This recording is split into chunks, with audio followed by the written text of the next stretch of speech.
This is episode 76 of the Magic Detective Podcast. On this episode, you'll hear about the life of Fred Culpitt, the British comedy magician.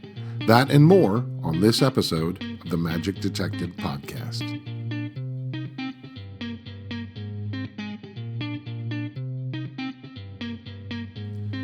Hello and welcome to the Magic Detective Podcast, your podcast home for magic history. I'm your host, Dean Carnegie. I am the Magic Detective, and this is episode 76. And again, a long time has passed since I produced a podcast. Please accept my humble apologies. This podcast today has been mostly finished for a while, but my attention has been pulled in various directions away from here. One has been actually performing again, and returning to live performing has left me in kind of a strange state of mind. I noticed that right out of the gate, it was as if I hadn't missed a beat. My show was just as strong as it was prior to the pandemic, but my live performances were actually even better, so that was kind of cool. I did have a lot of virtual shows during the pandemic, which helped keep things going on, but despite my show still working, I also felt oddly a little bit off. I couldn't put my finger on it at first, but over time I came to realize that it had more to do with me than with the show. I've been working on a whole new type of show for a while now, and it's all been on paper and notes, but it's where my head's been. So when I stepped back into doing my old show, the something that seemed off was the fact that I was doing an old version of me, and this newer version wants to be out. And that might not make any sense if you don't perform, but anyway, I look around the house, and I'm seriously surrounded by books, notebooks, videos, you name it, it's crazy. Right here next to me, I have a stack of books, none of them on magic. There's books on SEO, social media management, YouTube followers, and more. On the other side of me are books on escapology, a new magic history book, 3 books by Eric Lewis, who was a genius of magic creation, as is his son Martin. My coffee table has a book on mentalism, 1 book on illusion, a book on motivation, a stack of show notes from previous shows. The whole house is like this. It's like my mind laid out, and it's like the way I'm thinking. But if you come in here, it just looks like a big mess. So that's what's going on. And then came Jarrett. Guy Jarrett has been on my brain for some time. It started a while back with a video from the Magic Castle of Nicholas Knight performing as Keller. In the midst of 2 popular Keller tricks was a Jarrett trick that I don't think has ever seen the light of day.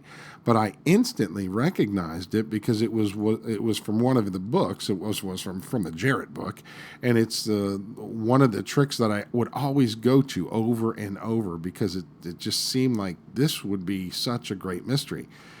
And then thinking of Jarrett made me pop over to Jim Steinmeier's website, which I discovered has been redone. And my favorite part of his site, his blog, is back, though in a slightly different form. Now, I devoured his previous articles in both his client blog and his public blog. Both of those are gone, but he has a new blog articles, and they're just awesome. And then to my great surprise was an article, actually several, on Guy Jarrett. And even a recording of Jarrett speaking, and he sounded exactly like I imagined. In fact, it was almost eerie because it was as if I had heard him before. I can't get enough of Jim's blog. It's fantastic. JimSteinmeier.com. Go over there, check out the blog. Thankfully, all of that has reignited my desire to return to my blog and podcast. So, my friends, the Magic Detective is back.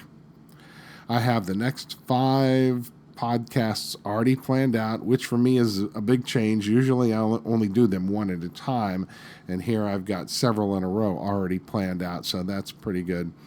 Often the next podcast chooses itself, which means it just sort of jumps off a page at me. But for whatever reason, the next several features have been brewing in my head for some time, so I shall get them done as time permits. And now, on to the feature.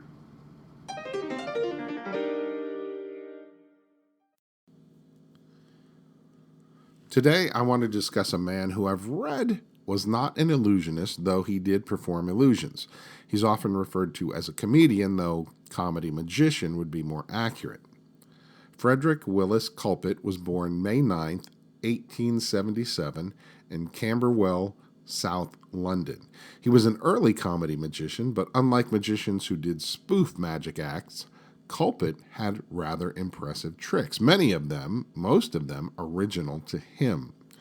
The one small yet clear biography I could find on Culpitt by Val Andrews states that he must have had an early interest in magic because by 1907 he was well established as a variety performer. Though he would have been 30 at that time, so I'm curious what happened prior to 1907? The answer comes from his performing partner Jan Glenrose in the Magic Circular magazine. In 1881, at the age of 4, young Fred saw his first magic show. Not only did he see the show, but being only 4, he stood on a chair and watched the show until at some point his enthusiasm and excitement were at such a fever pitch, he fell off the chair and broke his collarbone. In 1892, when he was 15 years old, young Fred gave his first public performance. There's a wonderful story in the book Paul Daniels, The Story of Magic by John Fisher, about young Fred Culpitt attending a performance of Charles Bertram. Prior to the beginning of the performance, Fred introduced himself and told the famous court conjurer that he, Fred, would love to assist in the performance if Bertram had difficulty in finding other assistants. The reply by Mr. Bertram shows real class and tact. He basically told him that he greatly appreciated the offer, but due to the fact that young Fred was so well known as a conjurer, it's likely that the audience would believe the two of them were in cahoots. Fred goes on to relate that at the time he felt rather slighted by Mr. Bertram's remarks, but eventually understood his kindness and complimentary nature. 2 years later, in 1894, at age 17, Fred Culpitt became a professional magician, performing at the Royal Standard Theatre in London in his first variety performance. Fred Culpitt married Ada Jane Grace. In 1900, they had a daughter named Grace Winifred Culpitt, and then in 1904, they had a son named Cyril Frederic Culpitt. Fred's wife Ada died in 1929, I believe. His daughter would go on to play an important part in magic history. More on that later. In the pages of the Sphinx magazine, it records several months of appearances at music halls in the provinces in early 1905. Then, according to the Wizard magazine, in late 1905, Culpitt was off to India for a tour. He was booked by the famed Harry Day. Harry Day, you might recall, was Houdini's agent in Britain. Also in the Wizard, we find this. Mr. Frederic Culpitt, who now chooses to be called Culpitt, is missing from the circle of London entertainers this season. Culpitt recently struck out for vaudeville and hit the mark with a pleasant drawing room act of conjuring and chopography. This proved the stepping stone to booking a far more ambitious show, which Culpitt is now taking on an extensive tour touching many parts of the globe. This is from the Wizard magazine, October 1905. The Wizard was a publication put out by P.T. Selbit. Then in the October 1905 Sphinx magazine, we find the following. Fred Culpitt, the clever trickster and facial deceiver, sailed September 23, 1905 on the SS City of Athens for a lengthy tour in the Far East, which includes Calcutta, Burma, Ceylon, China, and the Strait Settlements. An interesting side note, the same written text can be found in a couple periodicals, which shows that Culpitt knew the power of the press release. And by the way, his new stage name, I believe, is supposed to be first name Cull, last name Pitt, kind of like Brad Pitt minus the Brad. By July 1906, Culpitt was back in London, the tour of the Far East having been concluded. He made an appearance at the Magic Circle, where he shared his recollections of seeing magic in these far parts of the world. He spoke of the mango tree illusion and more, and from the description, it doesn't sound as if he was very mystified by what he saw, the legend of a feat being far more fiction than fact. It also appears that obtaining theater contracts was easier said than done, as many venues were already taken when he arrived. One important personal point about Fred Culpitt was that throughout his life he had weight issues. He would gain weight and lose it often. But he always seemed to stay just above his normal weight. I suppose this was why he chose to go the comedy route as opposed to being a more serious performer. A line from his show perfectly sums up his thinking. It goes like this: "Some men are born to greatness, others have it thrust upon them." And he said this latter part while pointing to his stomach. Which, by the way, brings us to his newest act, which is a little different. Fast forward to 1909, and the new act that Culpitt created was called Chow Fat and Char Ming. And this was a parody act of Chung Ling Soo, who, by the way, loved the act. He loved it so much he invited Culpitt to tour with him in Australia and perform the Chow Fat and Char Ming act. Char Ming was his assistant, whose real name was Jan Glenrose. She's been mistaken as his wife over the years, but she was actually his assistant, and more on that later.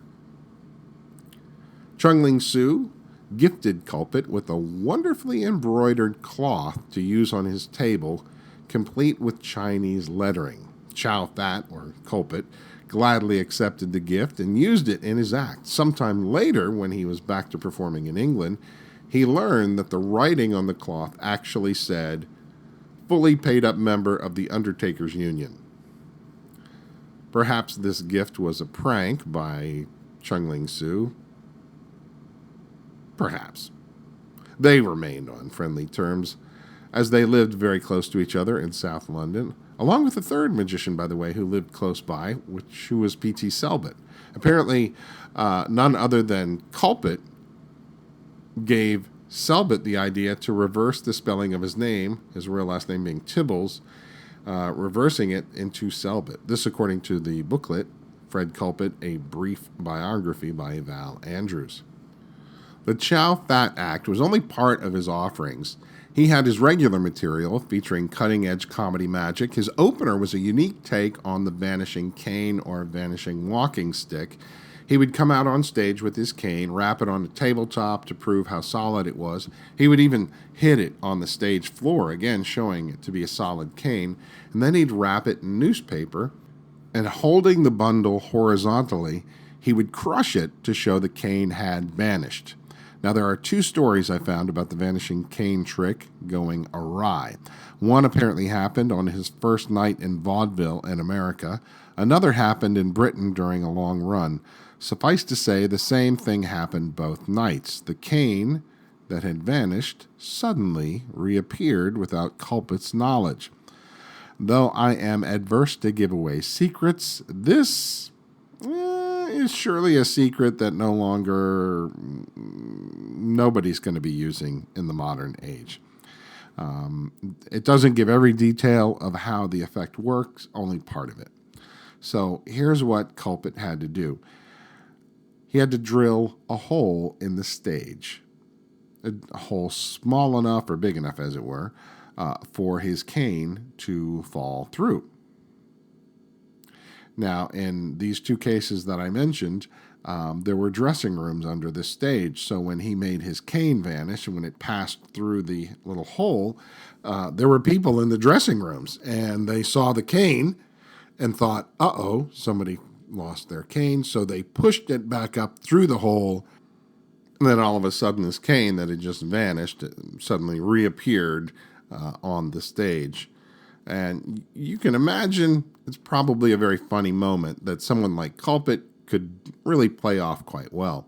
In the Val Andrews booklet on Culpitt, he mentions that music halls and variety theaters all over Britain had these holes in them in the stages.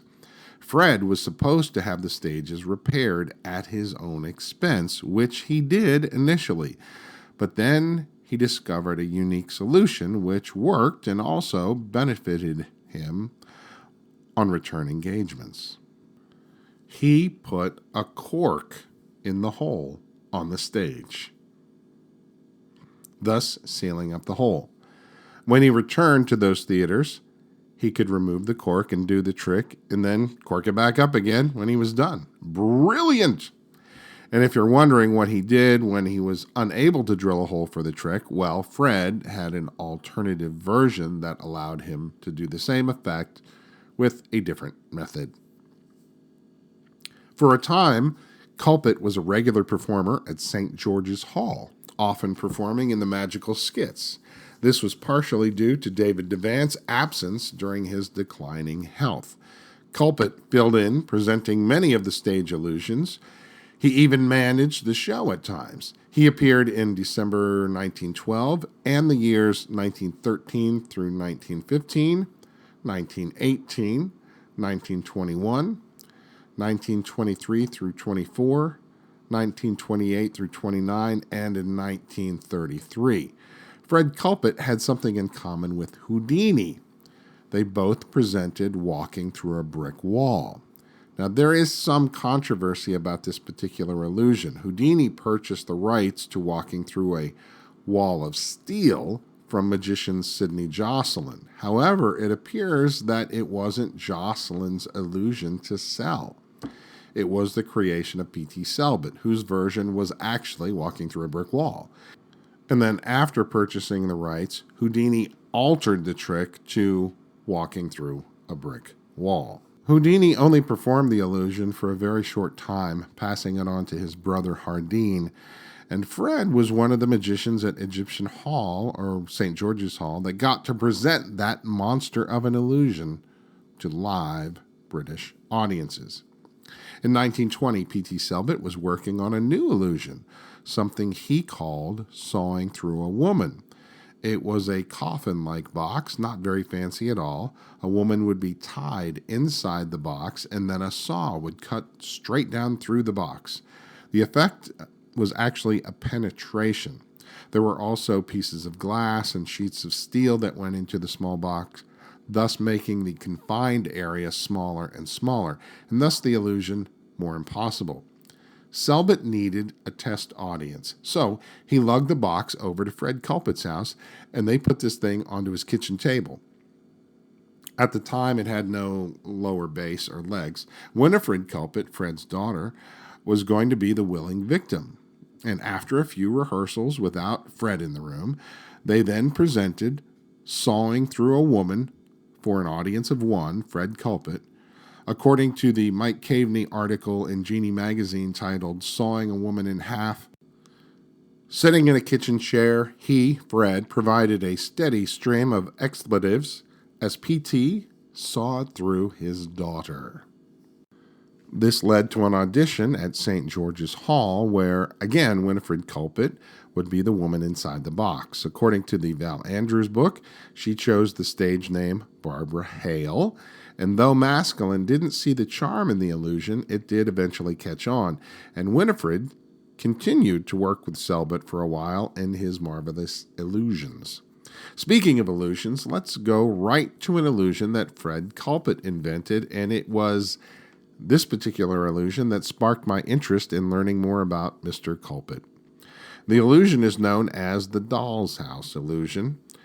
In a short article by Jim Steinmeier in Genie magazine, January 2001, titled 10 Best Illusions of the 20th Century, the Culpitt dollhouse is number 8. Interestingly, Selbit's sawing is number 7. As with many popular illusions, the doll's house was quickly ripped off. Knockoff versions being sold and built, workshop plans were offered by Thayer, Abbott's, and more. There are countless versions of the doll's house out there, all unauthorized. One of the best, though, is the Dennis Loomis doll's house. Let me take a step back to my own childhood. It was a summer vacation. I don't remember the year. We were going to a place called Mammoth Caves in Kentucky, except when we arrived, the last tour of the caves had already started. But all was not lost. Just so happens there was a magician there doing a magic show, and I believe this might have been the first magic show that I ever saw live. He opened his show with music. He pushed out a little house, a doll's house. He opened the front of it to show it empty and then spun it around. He removed the little chimney on the top, and then suddenly the roof burst open, and there was a woman, a real live woman, who totally filled that tiny little house. I was stunned. It was really amazing to see in person. Years later, I would own, still do, a Dennis Loomis doll's house, which I do believe is the cream of the crop in that particular illusion. Val Andrews, in his booklet on Culpitt, says most performers present the doll's house. They're lucky if they get 50 seconds out of the illusion, but Fred would play it for 5 or 6 minutes without having it drag. His was a talking routine. He had the house filled with doll's house furniture at the start and removed it all to show that clearly the house now was empty. In the early years, the latter part of the routine revolved around Alice in Wonderland. Later, when Disney put out Snow White, Culpitt changed the routine to Snow White, having Jan Glenrose appear in a Snow White's costume. In the October 1997 issue of Genie magazine, David Charvet contributed an article titled The Most Popular Illusion in History, and it's all about the doll's house. He rightfully mentions the illusions that inspired the doll's house, which were Savé Leroy's palanquin and his Azra. Methods from both of these were incorporated into this new illusion. Years later, Jack Gwynne would also make the first major change to the doll's house, adding swords and calling it the Temple of Benares. Others have taken the doll's house concept and created their own methods. Don Rose, for example, had a very clever take on the doll's house illusion using a different method. And Jim Steinmeier, in his, I think it was called The Little Magic Shop, also used a very different method. Doug Henning, as far as I know, was the only one to ever perform that. In regards to the theft of his illusions, or some of his other ideas, some periodicals try to paint a rosy picture that Fred was not bothered. But the reality is in the published articles, which clearly state otherwise. He was not fond of the people that stole his material. Fred had another trick that was both popular and stolen. It was called the bathing beauty or bathing costume trick. This was his original creation. He would show a painting on canvas of a woman in a bathing suit and a spotted bathing wrap. He'd roll up the canvas, reach inside, and remove the spotted bathing wrap. Upon unrolling the image, now the lady was standing there in just her bathing suit. Then he'd roll it back up again, he'd reach inside and remove the bathing suit. Now, much banter would take place between Fred and his assistant. She did not want Fred to unroll the canvas, but he did, and when he did, the stunned audience saw the woman now up to her shoulders in water. The tide had apparently come in. This particular trick was repurposed many years later by David Copperfield on one of his early TV specials. This next effect seems to be something that Culpitt sold, and it was called Culpitt's Passe bottle and glass trick, and this is from the advertisements. Not the old bottle and glass trick, but something infinitely more subtle, of which may be utilized in 100 different ways. The conjurer calls for a bottle of Bass and a glass tumbler. Placing these on a tray, he covers them with cardboard tubes, duly examined. A short, snappy interlude of comedy situations follows. The covers are lifted, and behold, the bottle and glass have changed places. The contents of the bottle may then be disposed of in the orthodox manner to prove that, at least, this part of the trick goes down very well. Note, Both bottle and glass are genuine, not duplicates. Covers unprepared, no servants or traps. Can be done in a circus without fear of detection. This is all from the magazine description of the trick. Speaking of bottle tricks, I found a reference to Culpitt possibly being the creator of the popular effect known as tricky bottles or the upside-down bottles. I've not heard this before, though it wouldn't surprise me. Let me know if you're aware of that, anybody out there. Fred had some clever ideas on the egg bag. He wrote about it in Goldston's Magician Monthly in 1911. He had some wild ideas of adding a bit of netting to the corner of the bag so you could see into it, and at one point even having an entire bag made out of netting. It allowed for some very clever manipulations. He wrote more on the egg bag in the pages of The Magic Wand in 1927. And then there were other illusions, the telephone box, trapping a celluloid actor, Olga, and more. These, I'm not clear on what they were, except maybe for the telephone box, which appears to be a large British-style telephone booth where one person goes into the box and transforms into someone different. This might be among the illusions in the famous book, The Great Illusions of Magic by Byron Wells.